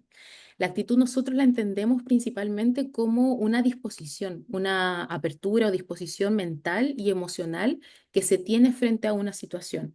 Si mi disposición es cerrarme frente a esto porque no me gusta, no me agrada, lo rechazo, no lo quiero, mi actitud se va a ver, ¿cierto?, reflejada en mis comportamientos y voy a tener una actitud lejana, una actitud hostil, ¿cierto? En cambio, si mi actitud que indica mi disposición frente a esa situación es más abierta, más receptiva, más con mente de principiante, con la posibilidad de adaptarme a los cambios, eso se va a ver totalmente reflejado en mi comportamiento. Entonces, esta disposición que tengo frente a mi mundo laboral, mi entorno de trabajo, las personas que me rodean, ¿cierto? Y las situaciones que van emergiendo, también habla mucho de mí hacia las demás personas. También, por ejemplo, habla mucho de mí hacia mis superiores y las capacidades que yo tengo y qué cosas puedo ir enfrentando en el mundo laboral, ¿sí? Entonces acá la recomendación es que frente al mundo laboral y toda la complejidad del entorno VICA, nosotros nos apoyemos en nuestra inteligencia emocional y tengamos una actitud positiva, ¿cierto? Que es más bien entendida como mantener una actitud positiva que va a contribuir a un ambiente laboral que es más saludable y que esto implica mostrar entusiasmo, mostrar optimismo, disposición también a enfrentar los distintos desafíos. También ser más proactivos, ¿cierto? El poder anticiparnos a ciertas situaciones, el poder prever cosas, poder estar un paso adelante de ciertos desafíos, ¿cierto? Nuestras jefaturas, por ejemplo, valoran muchísimo a los trabajadores que son proactivos y que toman iniciativa en las distintas situaciones. Y suelen ser personas también que muestran mucho acerca de su liderazgo a través de la proactividad. También es importante una actitud más colaborativa, ¿sí? Poder relacionarme efectivamente con las demás personas, atendiendo tanto necesidades propias como necesidades que pudiesen surgir dentro de un equipo de trabajo. Es importante también una actitud que sea más tendiente a la flexibilidad, a la adaptabilidad, ¿cierto? Estar abiertos a nuevas ideas, ser capaces de ajustarnos a diferentes situaciones, es una habilidad muy valiosa en el entorno laboral. Y también la responsabilidad, ¿cierto? Que debiese ser algo innato en nuestro rol laboral, sin embargo, es una actitud fundamental que habla mucho también de nuestra inteligencia emocional. Entonces, una actitud responsable implica, como bien dice acá, asumir la responsabilidad de nuestras tareas asignadas, cumplir con plazos y admitir errores cuando esto sea necesario. Y hay una serie a lo mejor de actitudes más que pudiésemos también añadir, ¿cierto? Pero principalmente esta actitud, que es nuestra disposición frente a las situaciones, se ve reflejado en nuestro comportamiento, ¿sí? Nosotros no somos una actitud, o sea, la actitud no es algo tangible, no es algo que podemos observar directamente como el concepto actitud. Nosotros no podemos observar concretamente una disposición a algo, pero sí lo vemos reflejado en el comportamiento de las personas, ¿sí? Bien, y finalmente hemos llegado ya al síndrome de burnout, que es el tema principal de este curso, ¿sí? Por ahí habíamos mencionado que el síndrome de burnout tiene relación con una sensación de agotamiento profundo, ¿sí? Y que viene principalmente del contexto laboral. Entonces, este síndrome de burnout también lo podemos encontrar como el síndrome del quemado, el síndrome del desgaste profesional. Como ustedes pueden ver acá, hay una vela, ¿cierto? Que está o estaba, ¿cierto? Encendida, ahora se apagó. Ahí está. Y podemos observar que esto es lo que pasa con un trabajador que está con síndrome de burnout. Es como una vela que se va consumiendo poco a poco hasta que se apaga, ¿sí? Esa es como la sensación gráfica de experimentar un síndrome de burnout. Entonces, este síndrome es el resultado del estrés laboral crónico que no se ha gestionado con éxito, ¿sí? Si yo observo que estoy en una escalada de estrés importante y prolongado en mi trabajo, puedo tener una alta probabilidad a terminar desarrollando este tipo de síndrome, ¿sí? Y este síndrome se caracteriza principalmente por tres dimensiones principales, ¿sí? Que es el agotamiento, la despersonalización y la falta de realización personal. Cuando hablamos del agotamiento, este puede ser físico, puede ser emocional, puede ser mental también, ¿sí? Y es como una sensación de estar completamente drenado, completamente exhausto debido a las demandas excesivas del trabajo. No solamente se trata de tener como una fatiga física, ¿cierto? Sino que, como bien mencionábamos, es también emocional y mental, ¿cierto? Y es muy intenso y nos puede llevar a una disminución muy notable en la productividad que estamos teniendo y el rendimiento laboral. Como resultado de esto, una persona puede tener, por ejemplo, dificultades para concentrarse, puede cometer más errores también en el trabajo, en el día a día, puede sentirse también mucho menos creativa en su trabajo. La otra característica importante es la despersonalización y esta tiene que ver principalmente con un distanciamiento emocional que uno va tomando del trabajo, ¿sí? Donde nosotros podemos desarrollar una actitud que es muy negativa, que es fría hacia la organización, hacia las personas que están en nuestro trabajo, una actitud también que es muy cínica, ¿cierto? Donde dejamos de confiar en la bondad de la intención de las personas que nos rodean. Y esto puede manifestarse también en una falta de empatía hacia las personas, también hacia los clientes que atendemos. Puede llevar también a conflictos laborales importantes, puede llevar también a una disminución en la calidad del servicio que estamos entregando. Entonces, en la despersonalización vemos una actitud un poco más hostil hacia la organización y también hacia la gente que nos rodea en el contexto laboral. Y en la falta de realización personal es tal como lo dice su nombre, ¿cierto? Este sentimiento de insatisfacción con los logros laborales que estamos teniendo, y una disminución también en la sensación de logro personal. Entonces, una persona puede sentir que no importa cuánto trabaje, que nunca es suficiente o que nunca estoy, por ejemplo, a la altura de las expectativas de lo que yo debo realizar, ¿sí? Y esto puede llevar a una sensación de inutilidad. Puede permear la autoestima de la persona, puede llevar también a una disminución en la motivación para seguir esforzándose por la consecución de los objetivos laborales. Entonces, estas son las principales características que tiene el síndrome de burnout, ¿sí? Este síndrome de burnout es causado principalmente por las condiciones de trabajo y el estilo de vida de la persona. Entonces, nuestra inteligencia emocional tiene más relación con nuestro estilo de vida, ¿sí? Porque es algo que se manifiesta en todas las áreas de nuestra vida a lo largo de toda nuestra vida. Entonces, si bien hay condiciones de trabajo que son tremendamente adversas en algunos contextos, si nosotros tenemos una alta inteligencia emocional, ¿cierto? Podría ser que nuestro estilo de vida pueda facilitar que estas condiciones de trabajo no tengan un impacto tan fuerte, tan alto en la forma en que nosotros nos estamos sintiendo, ¿sí? Y puede tener consecuencias físicas y o consecuencias también psicológicas. Am, por ejemplo, un síndrome de burnout podría desencadenar todos estos síntomas que podemos observar acá, ¿sí? El sentimiento de agotamiento, de fracaso, de impotencia, baja autoestima, poca realización, el estado permanente de estar muy tensos, muy nerviosos, que nos duelan partes de nuestro cuerpo, que sintamos muscularmente muy tensas, ¿cierto? La dificultad para poder concentrarnos, para prestar atención a lo que hay que prestar atención, el estar como alternando entre una cosa y otra sin un foco atencional importante en nuestro trabajo. Puede llevar a que tengamos comportamientos agresivos, dolor de cabeza, taquicardia, puede llevar también a que tengamos alguna dificultad o cambios importantes en nuestra alimentación, en nuestra rutina del sueño, que tengamos también un bajo rendimiento, que comencemos a ausentarnos de nuestro entorno laboral como una forma de evitación de este estímulo. También el sentirnos extremadamente aburridos con lo que estamos realizando, que nos sintamos mucho más impacientes, irritables y que tengamos también una comunicación más deficiente porque nuestras emociones van a estar muy a flor de piel, ¿cierto? Por lo tanto, van a permear todos los procesos de comunicación que tengamos. Eso es más o menos el retrato de síntomas que pueden surgir con el síndrome de burnout. ¿Hasta acá hay preguntas acerca del síndrome?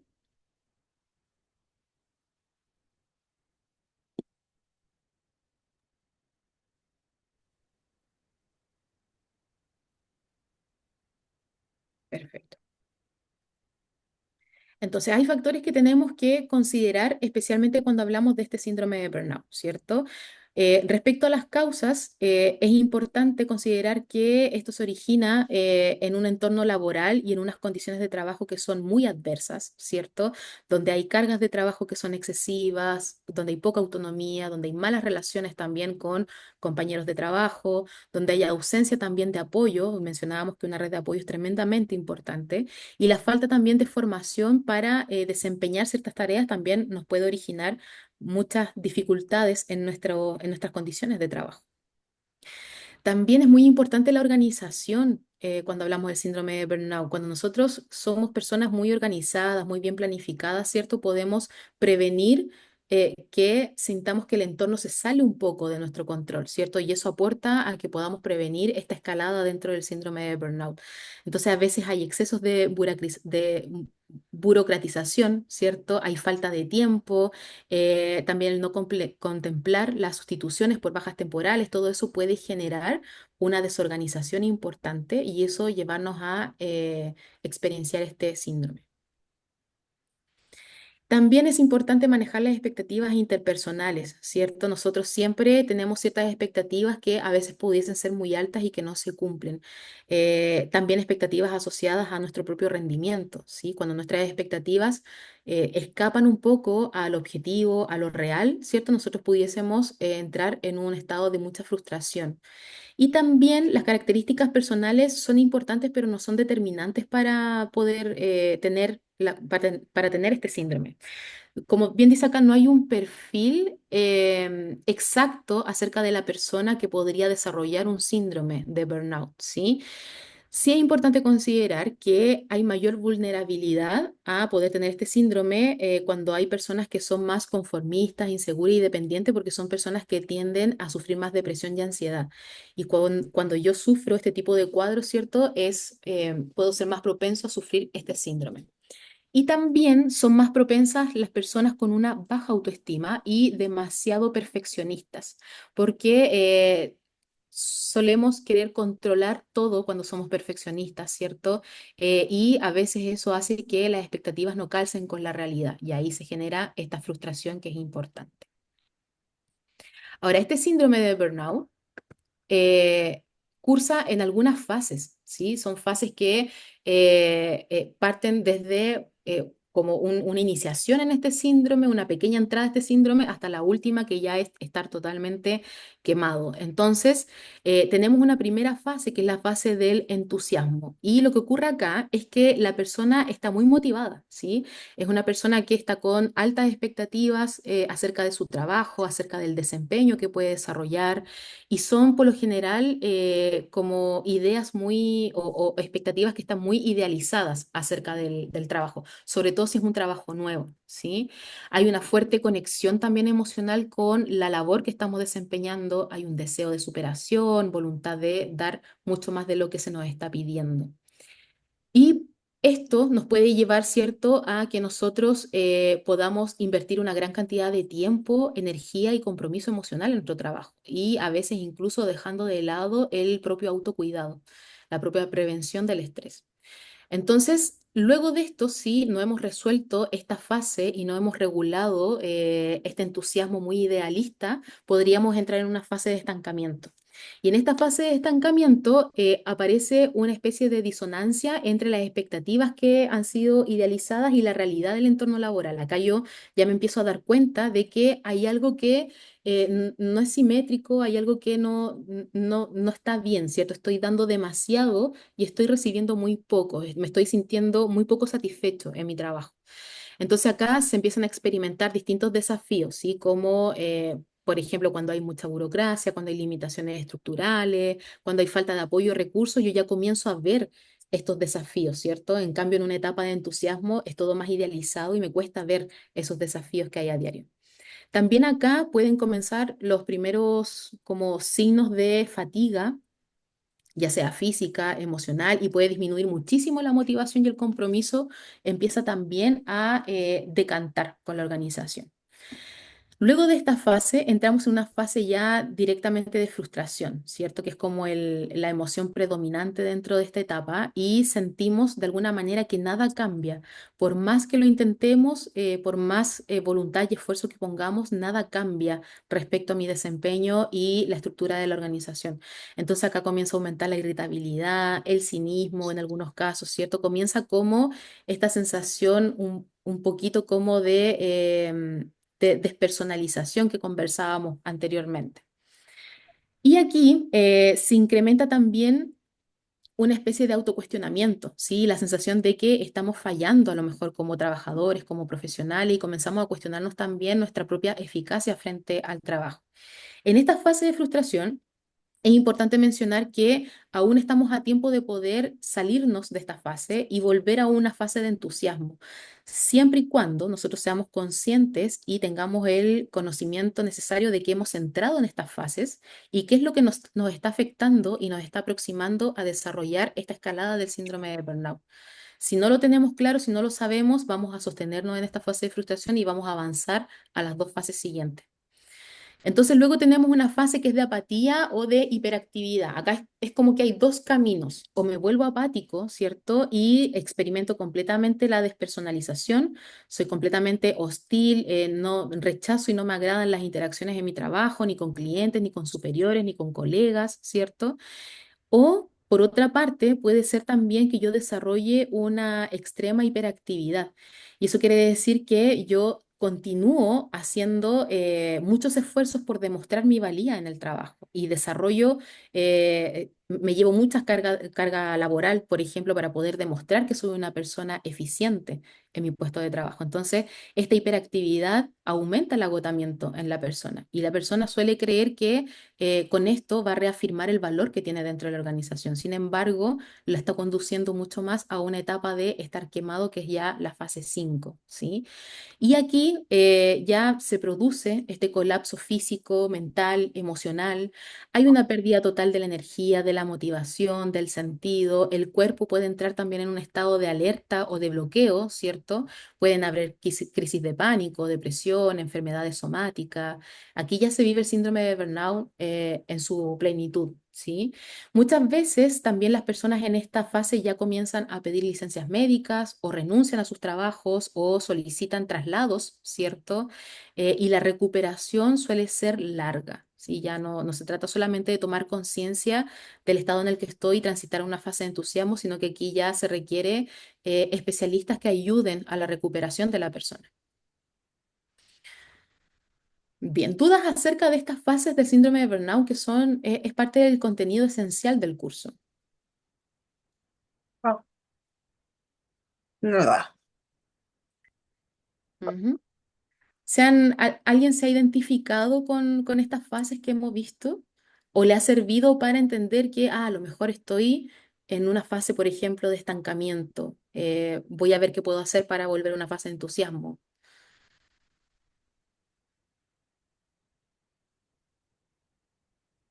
En mi caso sí, yo he estado en alguna de esas fases.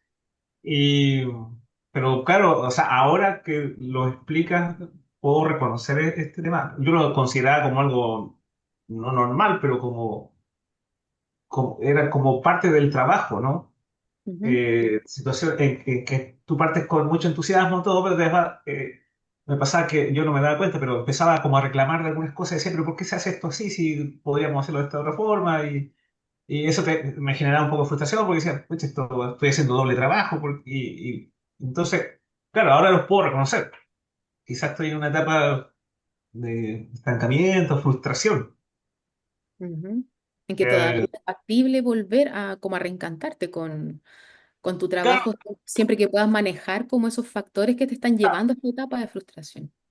claro, pero lo que tú comentabas justamente es la capacidad que podamos tener de reconocer estas cosas y solucionarlo. Porque, por ejemplo, lo que te comentaba recién, que me provocaba frustración, al final bastó con que lo conversara con algunos colegas, que se hicieran algunas solicitudes, se planteara alguna solución y se han ido arreglando. Hay algunas cosas que se arreglan, otras que no, pero de alguna forma se va trabajando en ello. Súper. Gracias, Rafael. Ujú. Ada, ¿estás levantando tu mano? Hola Nicole, hola a todos. Hola. Sí, mira, mientras pasábamos el curso estaba pensando, a mí me tocó en un magíster hacer una tesis sobre engagement laboral. Ujú. Entonces, varios de estas eh, emociones, yo creo que tienen muchas, van en contraposición al engagement laboral. Un trabajador con alto nivel de engagement es un trabajador súper comprometido, que está alerta, tiene entusiasmo, es proactivo. Entonces, se me ocurrió pensar que un trabajador con alto nivel de engagement podría también caer en burnout y volver a salir. Sí, por supuesto, porque ese trabajador que tiene engagement laboral finalmente está gestionando todas sus herramientas y estrategias para sostenerse en ese engagement. Pero sí, Mm. de alguna manera, alguna experiencia adversa y que sea constante dentro del trabajo le lleva a sentir constantemente frustración y sensación como de estancamiento y que no avanzo y que no es reconocido también el aporte que yo estoy haciendo, ¿cierto? Claramente puede hacer que esta persona gestione de una manera más deficiente las capacidades que le permitían tener este engagement laboral. Y tiene que ver también con la antigüedad de un trabajador, por ejemplo. Yo siento que un trabajador con alto nivel de engagement podría ser el nuevo, el que viene llegando, el que está con entusiasmo, de poder aprender, de conocer, de ayudar, colaborar. Y un trabajador que cae en burnout podría ser un trabajador que lleva mucho, mucho tiempo, que siente a lo mejor que no se le han reconocido sus méritos, que lleva tiempo y no tiene carrera funcionaria, no ha ascendido. ¿esos factores también podrían influir en este síndrome? Sí, sí, de todas maneras, los años de antigüedad también generan como una suerte de, como de sentir un poco de inercia también en el trabajo, ¿cierto? Como que algo muy rutinario, algo que no me aporta novedad, ¿cierto? Y para las personas sí es importante encontrar novedad en las cosas que estamos haciendo, porque es lo que activa nuestro motor constantemente. Ahora, decíamos que la inteligencia emocional es un factor que ayuda tremendamente a poder disminuir todos estos efectos que pudiesen llevarnos a un síndrome de burnout. Y dentro de la inteligencia emocional teníamos la motivación o automotivación, ¿cierto? Entonces también a veces, a pesar de que el entorno pueda generar esta sensación muy rutinaria, muy de no cambios, no valoraciones, también yo puedo tener mis propias motivaciones internas que me ayuden a aplacar un poco eso. Gracias, Nicole. Ok, Ada. ¿Más preguntas sobre las fases del síndrome de burnout? ¿Consulta? Puede ser que una semana, por ejemplo, uno esté muy entusiasmado y a la semana siguiente así como o amanezca como con estancamiento, como que vea puras cosas negativas, pero después tratando de ver lo positivo ya, vuelva a la fase del entusiasmo. Por ejemplo, en mi caso, trato de ver el trabajo como una diversión. Y eso mismo me ayuda como a estar motivada, pero a veces uno ve situaciones y dice, pucha, esto no cambia y como que se va a la fase 2, pero nunca más allá de las demás fases. Pero no sé si eso será un problema que es recurrente o quizás es un problema mío, no sé. Bueno, siempre es normal que como que nuestra curva de motivación pueda subir, bajar a diario, semanal, mensualmente, ¿cierto? Porque eso depende mucho de las cosas que vamos viviendo a diario. Es totalmente normal. Ay, ¿Cuándo podemos identificar si eso es parte de la normalidad o es que efectivamente estoy dentro de una de las etapas de este síndrome? Es cuando nosotros miramos el contexto, ¿cierto? Si nosotros, por ejemplo, llevamos, previo a pensar que estoy en esta fase, llevamos un periodo en que hemos estado tremendamente estresados en nuestro trabajo, un periodo que ha sido muy prolongado, muy agotador y no hemos gestionado eso de la mejor manera, puede ser que sí eso nos esté llevando a alguna fase del síndrome de burnout, ¿sí? Además también el estar en una fase es algo dinámico, ¿cierto? Yo puedo volver a una fase de entusiasmo, moverme a frustración y si no salgo de la fase de frustración, seguir avanzando a fase 4, fase 5. Entonces es probable también que te puedas mover dentro, a lo mejor, de las primeras tres fases, pero debieses ahí observar el contexto global, ver si es que vienes con un ritmo de demasiado estrés, ver si coincide a lo mejor las variables organizacionales que sean muy adversas, que a lo mejor haya mucha carga laboral, muy poco tiempo de realizar y ver si a lo mejor también puedes realizar ajustes en eso, comunicando lo que te está pasando, ¿cierto? Si todas esas cosas tú ves que se van cumpliendo, entonces deberías de tener un poco más de ojo en observar si que efectivamente estás entrando dentro de alguna de las fases, ¿sí? gracias. Ujú. Alejandra, Ahí sí. Hola, buenos días. hola. Sí, mira, yo tenía una duda porque en base a todo lo que has conversado, es más como cómo prevenir. Porque si bien es cierto, a veces nosotros igual tenemos comunicación efectiva por parte de la jefatura, pero nosotros a pesar de que comunicamos a veces, no sé, po, la carga de trabajo, el exceso, todo eso, pero a veces esto está sobre incluso la jefatura. Entonces, en esos casos, cuando hasta la jefatura se le escapa de las manos, ¿qué se puede hacer?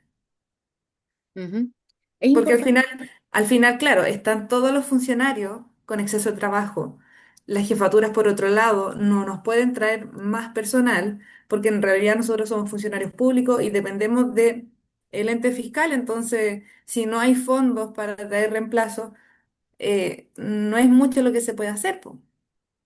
Sí, es como que uno, como una situación un poquito sin salida, ¿cierto? Exacto. Pero también en los trabajos se van creando como una especie de ecosistemas, ¿sí? Que, por ¿Ya? ejemplo, tu jefatura y el equipo de trabajo que maneja esta jefatura, ¿cierto? Ya hay un ecosistema importante. si a lo mejor esta jefatura no tiene muchas posibilidades de generar cambios en el corto plazo, a lo mejor en el largo plazo sí, porque va a poder acceder a conversaciones donde va a poder expresar lo que pasa, llegar a acuerdos, ¿cierto? Pero a lo mejor en el corto plazo podrían como ecosistema generar acciones que les permita a ustedes amortiguar estos síntomas de estrés, esta sensación de agotamiento extremo. Y ahí, por ejemplo, Rafael mencionaba algo súper bueno, que son actividades o pausas que se puedan realizar donde se pueda hacer más presente el apoyo de las personas que están ahí en ese pequeño ecosistema, ¿cierto? Trabajar también con aspectos que tienen que ver con tu propia calidad de vida también para afrontar mejor este periodo que es extremadamente estresante. Es importante que si sientes que necesitas ayuda adicional, pidas esa ayuda adicional. Muchas veces también creemos que podemos resolver las cosas por nosotros mismos, pero también a veces es importante poder apoyarse de ayuda psicológica, alguien que pueda ayudar a distender un poco esta situación, a que me contengan emocionalmente. Todas esas cosas van ayudando muchísimo. Entonces, si bien a lo mejor en el corto plazo no se podrían conseguir como cambios estructurales profundos, ¿sí? Mientras eso se soluciona como pequeño ecosistema, podemos también gestionar pequeñas acciones para ayudarnos entre nosotros. Y para eso es importante las habilidades de empatía y habilidades sociales de la inteligencia emocional para que ese ecosistema sí se mantenga fuerte, se mantenga sólido. Es como una muralla que sea muy dura y que sí soporte la ola, por ejemplo, una Claro. cosa.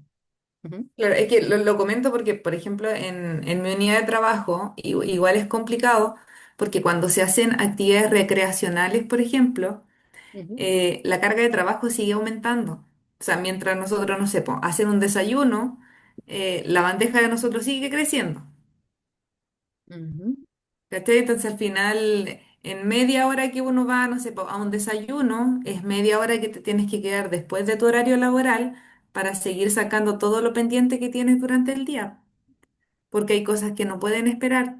Entonces, claro, es súper bueno el tema de tomarse las pausas saludables, porque realmente uno lo necesita para poder desempeñarse bien y también lo necesita para la salud, pues poder despejar, no sé, pues, la vista, porque uno no debería estar las 8 horas laborales pegado al computador, pero a veces uno ni siquiera se da cuenta y son las 4 de la tarde y no se ha levantado del computador en todo el día.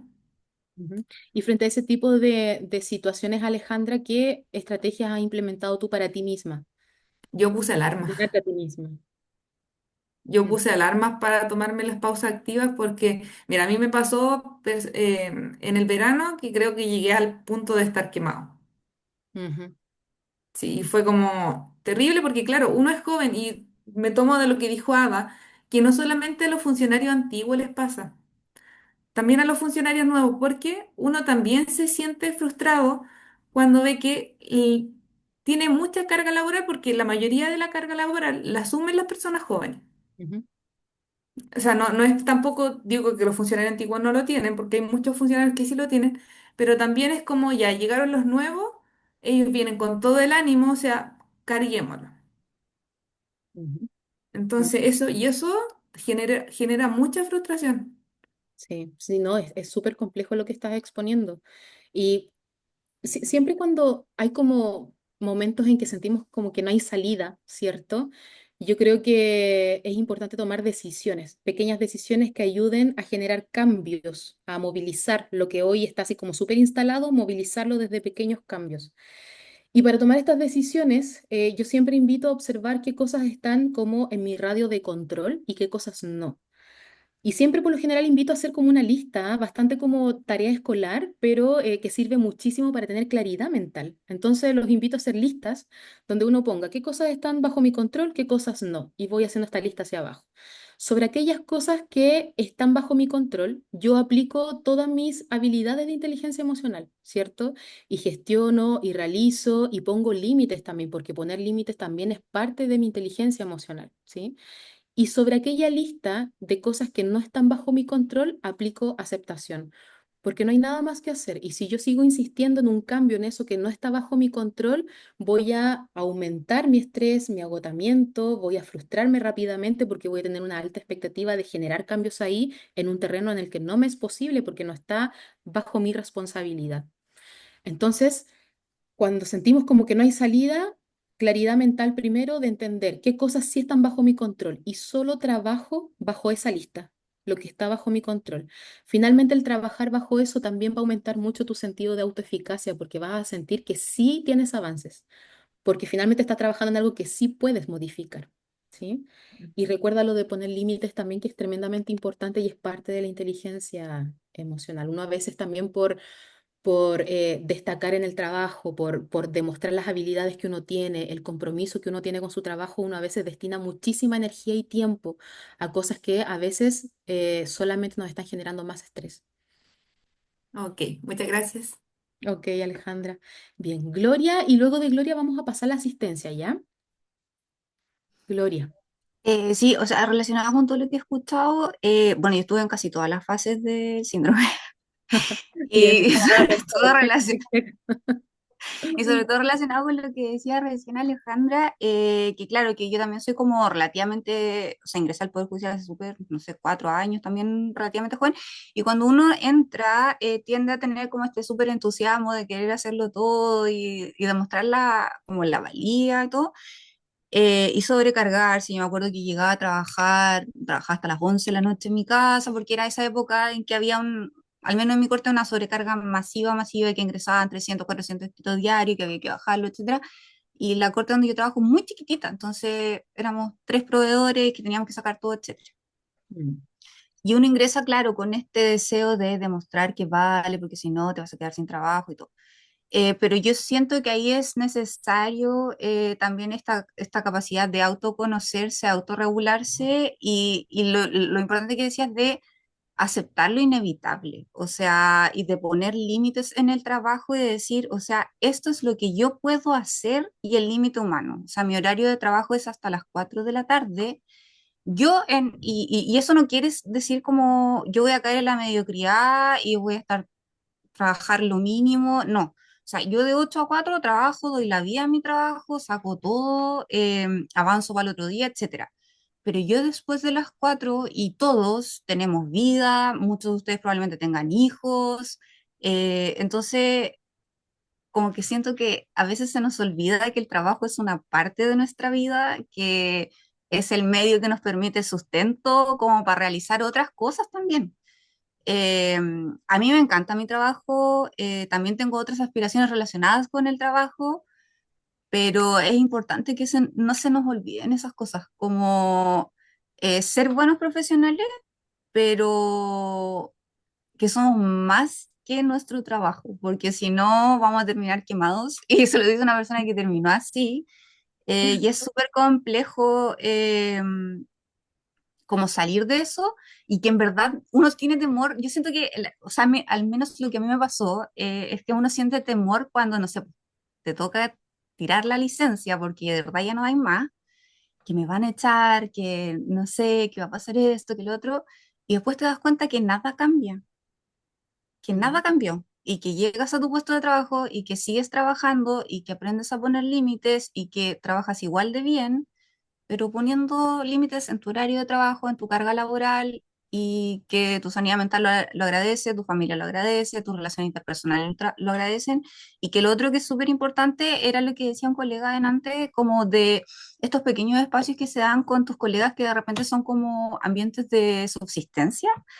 Eh, Como que de repente tú tienes un grupo de pequeños amigos en el trabajo que a veces no influyen en lo laboral o no son de tu misma unidad, etcétera, pero generan ese sentido de pertenencia que hace muy bien.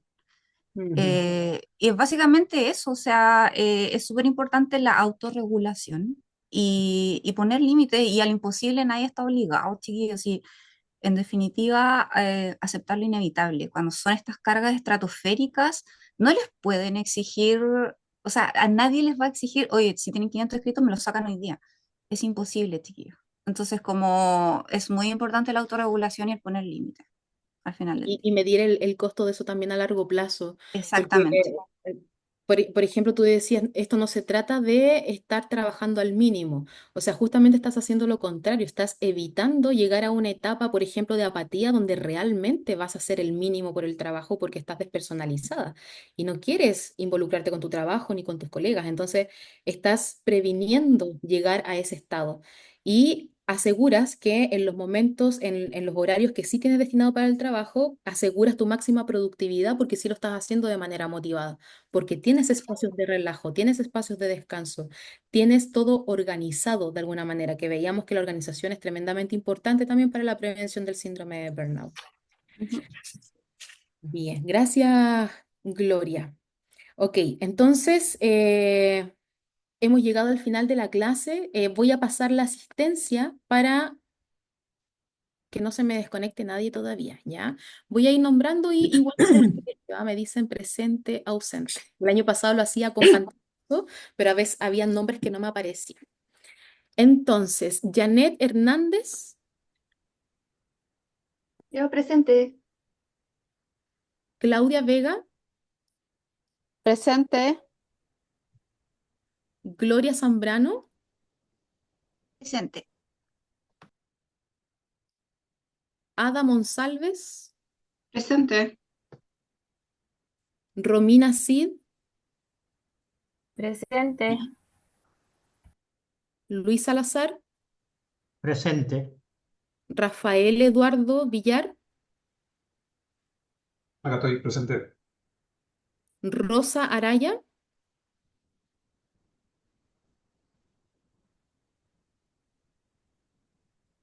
Carolina Elisa, Abrigo, yo, presente. ok. Ah, Abrigo, ok. Alejandra Aros, Presente. Erna Chandía, Presente. Patricia Faúndes,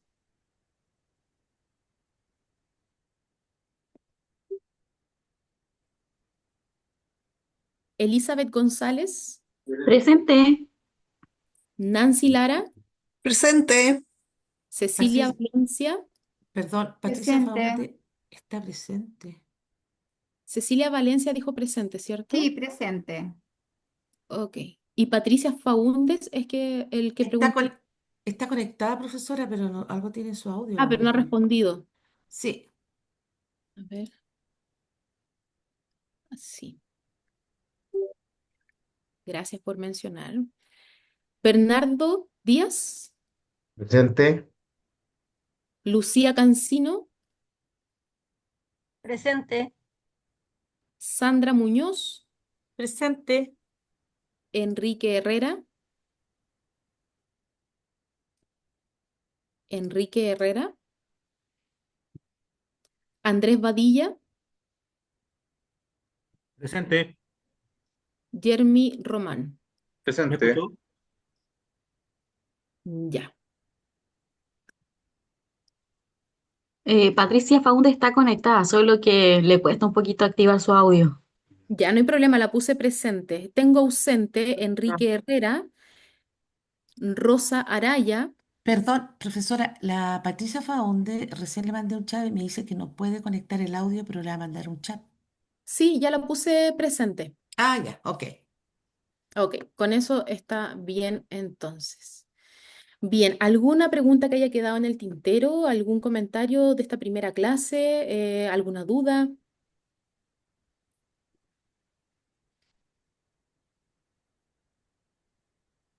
Bueno, nos vemos entonces el próximo jueves y recuerden que el horario de las clases es de 8:30 a 10 de la mañana, ¿ya? Guíense por el correo que les enviaron. Espero verlos entonces pronto. Ha sido un agrado tener esta clase hoy con ustedes. Los dejo con María José.